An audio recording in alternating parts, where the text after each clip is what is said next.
ce n'est pas dit que la vie chrétienne, Nzambaza ignorant. Dieu connaît les tout. Il connaît nos combats, il connaît nos problèmes, il connaît nos situations. Les alamalam, les alamabé, Nzamba yebi nyonso. Donc nous devons nous conformer et nous confier tout dans Nzambe wana pour la réussite. Amen. Alléluia. Amen. Première tout au monde, c'était la possession, donc c'était invisible, spirituel. Ils avaient déjà possédé. Deuxième tour, c'était ne jamais regarder en arrière. Jésus a le Bible. C'est lui qui. Non, c'est lui qui n'est pas digne du royaume. C'est-à-dire, moto a dans Zambé, a avancé, mais a la Kassima. Est-ce que possible? Est-ce que Bonga Penza? Est-ce que non, non, non, Simba, est-ce que na Bouchaka, na Sala Kataboui, na Meka, Sangisa, Zamba a besoin aux la position. Soit tu es chaud, soit tu es froid. Il faut la position. Là, besoin de tièreté. Il va te vomir. Tout, mais c'est Pélissan de Nzambé. Alléluia. On a besoin de la toile, mais ça me dit oui, petit, tu as gagné 10 sur 10. Mais si on a fait sur 10, il a fait sur 0. C'est 0. Alors, Ninkoloba a sorti. Lélo, ils ont sorti. Sorti dans le domaine de notre vie. Ils ont livré à libération. Vous savez, la manière de comprendre que Nzambe, la manière de Nzambe aussi de la vie. Nzambe a ici Moïse. C'était l'entretien entre Dieu et Moïse. Alors, aucun n'api à Hérode. Pour ça, la tente n'a pas de campement n'a pi à Hérode. Bino n'a pas Israël. Ngai na kwa sur cœur ya Pharaon pour aider à mon akemona. Alléluia. Ce que va nous comprendre Nzambe au milieu de sa matin. Alléluia. L'effort que tu dois faire, c'est de comprendre Dieu.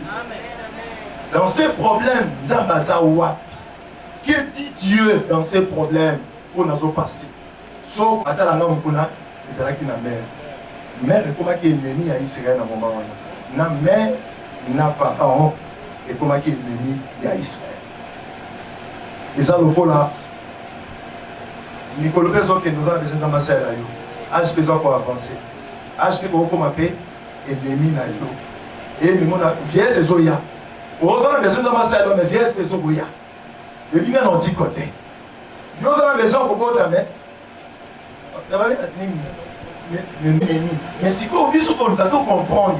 Nzambe akoloba nini, Nzambe asalaki nini. Bien aimé, au moins koloba ngo c'est facile, mais pour vivre yango, comment que on va en français devant impasse. Impasse c'est ali sans au moins la circuit à sortir ezati bloqué.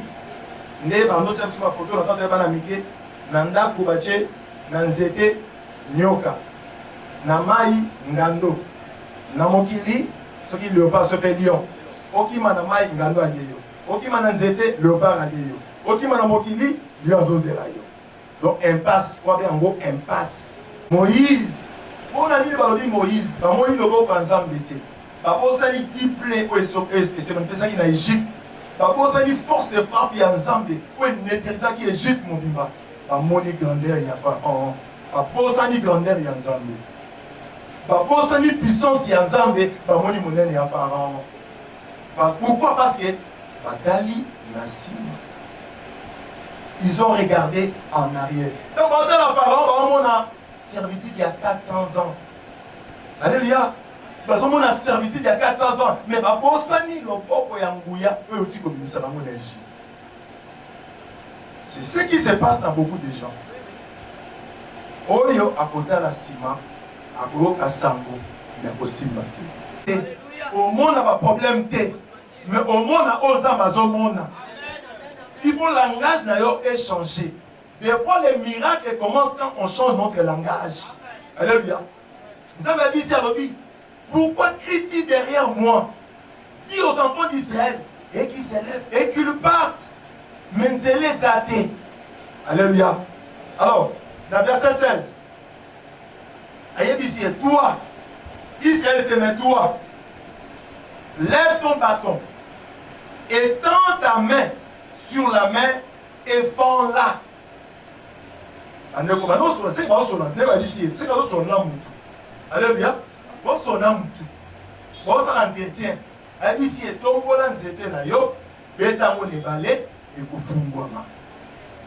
Alléluia.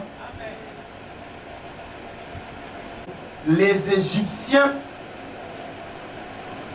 s'entêtent pour qu'ils y entrent derrière eux. Derrière les enfants d'Israël. Pour qu'ils y entrent derrière eux. À ici, Moïse a dit, moi je vais créer diversion.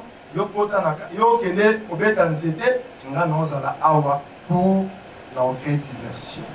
On a dit c'était toute une nuit. Toute une nuit. Pour la nuit. Pour na Israël traverser mer rouge. Les hommes c'est pointé dans l'aurore. Il y a eu un vent de l'Orient, de l'Est, et il est saccagé. Maya Mounene, mer rouge, et Sambouissi, mer rouge, et milliers mer rouge. Mon bébé Sambouissi. Bambi si nous avons des voyages, il y a des boutiques à ceux qui l'ont connu à côté, à Ngabukuna, Basuka Nanzela. Ngando azoka manya misamutata la boye, nzele fungwa. Maye Pasuki. Bien aimé, depuis l'histoire ancienne, depuis dans l'évangile, la terre était informe et vide. Dieu a donné la forme. Mais ce jour-là, c'était un miracle extraordinaire. Makamuzamba kosa na boko na yo et kozala extraordinaire. Et puis, nous avons besoin de comprendre nous voulons seulement comprendre que ce Dieu fera des extraordinaires. Alors, quand vous saluez, crois seulement à Jésus, crois seulement à ce Dieu, et crois, tu verras le miracle de Dieu. Alléluia. Mon collègue est mon colombo exceptionnel. Mon colombo exceptionnel. Mon bébé, oh bien aimé, nous voulons comprendre d'abord, il s'agit de quel vent qui peut venir bouleverser les histoires. Même la nature, ils ont aussi pour soutenir et en côté. Alléluia. Vent, oh, les enfants, oh, nous avons un jugement. C'est par rapport à ces vents.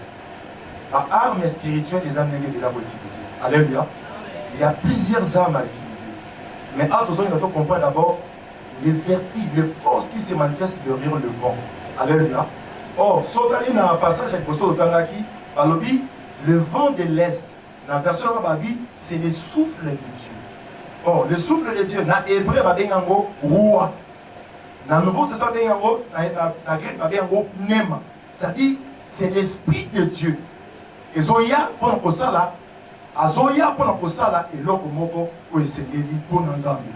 Alors, ce qui est total, il y a verset, il y a Genèse chapitre 41, na kati ya rêve balobi les vaches laides bazalaki puni bazalaki détruit na vent il y a désert. Or ce vent vient de désert. Alléluia. Au moni ce qui te comprendre va verti ya vent oyo au moni na Genèse 41 c'était un rêve. Ils avaient un rêve il y a par an. C'était un rêve entre temps et sentence et en même na kati ya rêve. Même dans il y a un autre caché. Nous avons la capacité. Il y a aucun contrôler. Il y a aucun détruire. Parce que la vie de l'homme, c'est comme un rêve. Et ça, comme sous et si bébé sama n'a pas rêve. Nous avons fait ça sous verti sous. Il y a Congo, il y a Kati, il y a Kati avant. Dans 1 Roi chapitre 19, verset 11. 1 Roi chapitre 19, verset 11, Amen. L'Éternel dit, sors et tiens-toi dans la montagne devant l'Éternel. Et voici la montagne devant l'Éternel. Et voici la montagne devant l'Éternel. L'Éternel eut un vent fort et violent qui déchirait les montagnes et brisait le rocher. L'Éternel n'était pas dans le vent.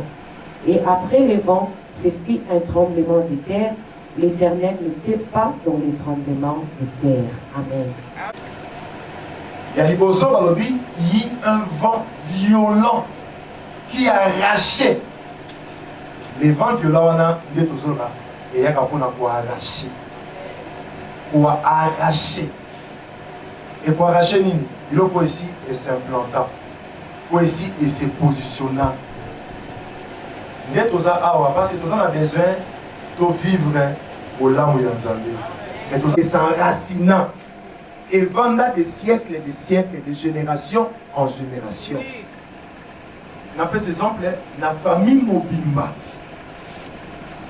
Vous avez un mbongo, vous avez un mbongo, vous avez un courage, ma casse, vous avez un sabino.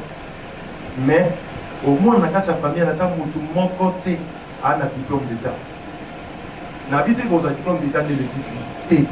Dans la famille Soussou, si vous avez un kito, il va vous un kito. Alors, tu as zéni, mais on va le faire. Si on va dire qu'on a fait des tiwa, il fait le repos, il fait le repos. Mon Dieu, je vous dis, à 2500 $, pour la facilité, à 2500. Là, mon frère, moi, c'est un peu le langage, parce que, pas bon, tout le temps, bon, je suis un bombi. Ceux qui 7000, na bombi.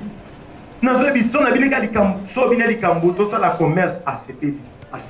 Ceux qui implantent et s'enracinent. Et vous serez mes témoins. Et vous avez un pigeon, vous restez ensemble, vous recevez une puissance. Parce que vous êtes ensemble. Bien aimé, Bible acte chapitre combien? Chapitre combien? Le vent te saisira au comme à distinguer. Au comme à ça, parce que tu as la puissance est renouvelée. Il y a vent au Ezali, il y a Lola, Molimo, Monsanto. Alléluia. Le vent est là pour exterminer. Pourtant, dans Job chapitre 4, verset 9. Verset 9, le Père Amen. Ils périssent par les souffles de Dieu, ils sont consumés par les vents de sa colère. Amen. Est par les souffles de Dieu. Amen. Ils sont exterminés par le vent de sa colère. Colère dans la bombe. Nani azo simba bomo na yo? Nani azo tungisa vie na yo? Qui est derrière ton problème et ta situation? Qui cherche ton malheur? Abi Nzambe a pour disparaître bango, pour faire disparaître bango par son souffle et puis dans zela ya vent ya kanda na yo. Et pour exterminer. Ya vous lui dit si ba ibana isabi, ne craignez rien. Marchez seulement. Car les Égyptiens que vous voyez aujourd'hui, demain ils disparaîtront. Demain ils disparaîtront. Pas pour disparaître, pas pour aller susciter, parce que le vent va utiliser sa force. Ah oui, mais qui était la cause? Le vent des Aki, vent des Kitsaki, et Kabula Gimaï, mais vent des Zokisaki Maï. Toto Moula Moulé Yazam. Tout ce qu'on attendait, oh, Nalaki Nalotaki Boye. Parce que le vent va utiliser, il va exterminer. Pour exterminer, c'est-à-dire pour détruire, pour bomber, pour limouisser. Moi, je suis aussi là, peu importe le nombre de la relation, si on a le pango vendu, si on a la famille, peu importe le temps, on va masala, ils vont bien pour exterminer bango. 11:6. Psaume 11:6. 11, verset 6. Nous en Seigneur Jésus. Amen. Il fait pleuvoir sur les méchants du charbon, du feu et du soufre. Un vent brillant, c'est les calices qu'ils ont en partage. Amen. Un vent de charbon ardent. Ma cara ya moto, likolo na bango. Mais si m'a dit, mon pépé, il y a moto. Et qu'il n'a pas d'ennemi, et pas de méchant. Dala, ils ont maï, ils ont mon pépé. A to kaninda, ils ont la place moi ekota. A to kaninda, na yo, il a bloqué partout, na bloqué. Ils ont un circuit moto bloqué, et kota kaka. Et kota kaka. C'est que bateau bazoko évidemment bazala ba lieu fortifié, bazala ba forteresse, ba bomba na zamba, na se ya mabanga, na se ya wapi na ba forêt. Mon père a monte les autres qui bisika nyos. Et bisika zali. Ata bomba na personne na de bisika nyos, les autres compte bisika nyos. Na ba zamba pelisi moto kuna. Alléluia.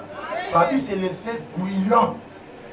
Vent brillant et pélisaka mo ils ont mon pépé mais étant pour la mort je crois il y a un des moments quand Sodome et Gomorrhe alléluia on ne joue pas avec Dieu il y a un moment de ne regardez jamais derrière quand la cimaté tala liboso makamamine les gens bon plus tu t'engages à aller de l'avant plus la main de Dieu continue à agir dans ta vie plus tu verras la main de Dieu plus tu verras la puissance de Dieu et la victoire de Dieu et comme un partage d'ailleurs.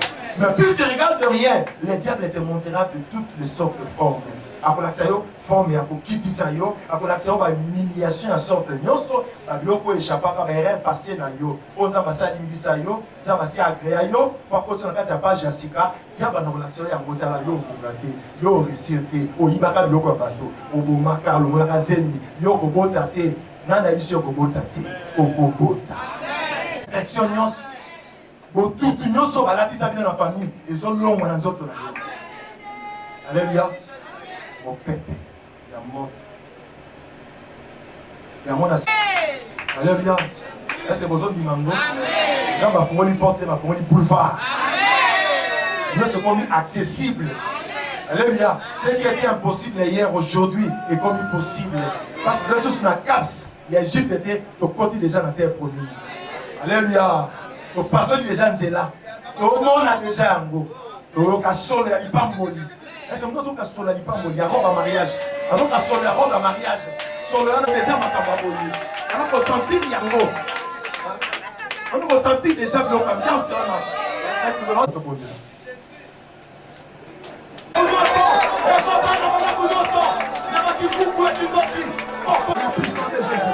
Au nom puissant de Jésus, au nom puissant de Jésus, au nom puissant de Jésus, au nom puissant de Jésus.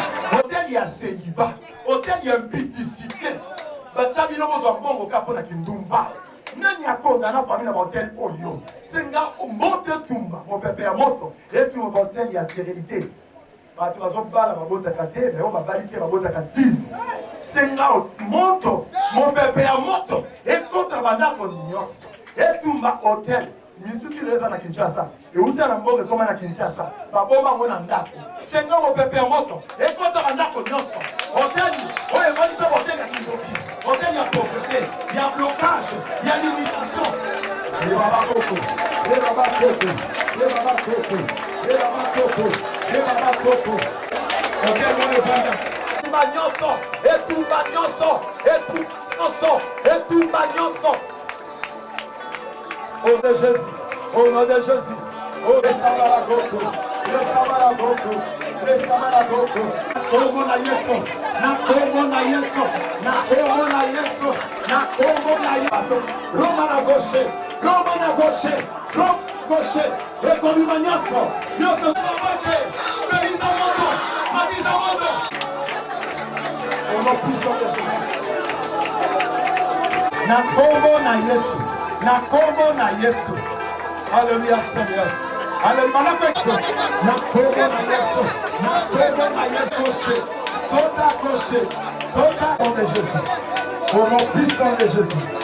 Au nom puissant de Jésus. Au nom puissant de Jésus. Au nom puissant de Jésus. À cause de ton nom Seigneur. Zézé. Les baba keke. Les baba. Comment le chef de coco. Les comment le chef de coco. Pour ressusciter les valeurs qui étaient détruites. Et la puissance du fait. Ils ont mandaté pour la bombe. Ils ont récupéré la valeur de notre Libaki. Ils ont récupéré. Au nom puissant de Jésus. Ils ont récupéré la